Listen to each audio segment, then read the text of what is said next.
Hey everyone, welcome back. So let's learn something new, right? তো আজকে speed নিয়ে পড়বো। তো স্পিড বা গতি সম্পর্কে কি জানি আমরা? আমরা যদি কোনো নির্দিষ্ট সময় পরে কোনো বস্তুর যদি যে একটা দূরত্ব অতিক্রমণ করছে দেখতে পাই, তাহলে সেটাকে আমরা তার বেগ বলবো। তাহলে আমরা 5 সেকেন্ডে যদি বস্তুটি 100 মিটার যাই, তাহলে আমাকে স্পিড কেমন হবে? 100/5। ওকে, তাহলে বস্তুটির দূরত্ব হবে 20 মিটার/সেকেন্ড। তাহলে স্পিড বা গতি বলতে বোঝাচ্ছে যে ডিস্টেন্স বাই টাইম। এটার একক তাহলে আমরা কি বুঝবো? মিটার/সেকেন্ড হলো এর এসআই ইউনিট, আর সিজির পদ্ধতিতে সেন্টিমিটার/সেকেন্ড। যদি স্কেলার রাশি একটি কোনো দিকের প্রয়োজন হয় না কেন? কারণ এটি একটি ডিস্টেন্স অতিক্রমণ করছে। ডিস্টেন্সের কি কোনো ডিরেকশনের প্রয়োজন হয়? নিশ্চয়ই না। টোটাল পথ যেটা হয় সেটাই তো ডিস্টেন্স জানি আমরা। তাহলে এটিও একটি স্পিডও একটি কী রাশি? স্পিডও একটি স্কেলার রাশি। তাহলে ডাইমেনশন কী হবে? তো এই ডাইমেনশন কী হবে? m0 l⁻1 t⁻−1। কেন হচ্ছে দেখো? লেন্থ বাই দূরত্ব বাই সময় হচ্ছে। দূরত্বের আমরা জানি লেন্থ, দৈর্ঘ্য এল নিই, আর সময়ের জন্য টি নিই। তাহলে l⁻1/t⁻1।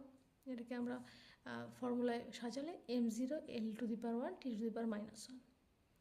যেমন আমাদের কিসের প্রয়োজন হয় না? ডিস্টেন্সের মান অলওয়েজ কী হয়? পজিটিভ হয়। কারণ ডিস্টেন্স যদি যায়, আমাদের বস্তুটিতে যদি মুভিং পার্টিকেল হয় বা মুভিং অবস্থা থাকে, তাহলে সেটি অবশ্যই পজিটিভ মানই দেবে। তেমন স্পিডের ক্ষেত্রেও আমরা পজিটিভ মানই পাই কোনো মুভিং পার্টিকেলের ক্ষেত্রে। অলরাইট, এবার দেখো তাহলে ভেলোসিটি কী? ভেলোসিটি তাহলে কী হচ্ছে? আমরা স্পিডটা পড়লাম কি? স্পিডটা পড়লাম যে একক সময় পরে যে বস্তুটি যে দূরত্ব অতিক্রমণ করে সেটাকে তাহলে স্পিড বলছি। কিন্তু ভেলোসিটির ক্ষেত্রেও সেমই হয়, কিন্তু একক সময় পরে একক মানে নির্দিষ্ট দিকে যে দূরত্ব অতিক্রমণ করে সেটাকে আমরা ভেলোসিটি বা বেগ বলছি।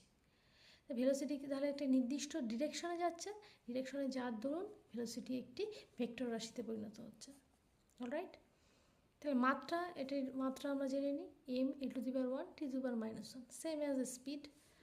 এবং এটির কিন্তু আবার একক আছে, একক মিটার/সেকেন্ড, আর সিজির পদ্ধতিতে মিটার সেন্টিমিটার/সেকেন্ড। এর মান কিন্তু আবার পজিটিভও হচ্ছে, নেগেটিভও হচ্ছে, কখনো কোনো জিরো হতে পারে। অলরাইট, এটাকে আমরা যদি একটি ফর্মে লিখি, তাহলে v=d/t, d=v/t। অলরাইট, আশা করি এটুকু তোমাদের বুঝতে কোনো অসুবিধা হয় না। এবং আমরা যদি লক্ষ্য করে দেখি, স্ট্রেট লাইনে যদি যাই, স্পিড এবং ভেলোসিটির মানও কিন্তু সমান হয়।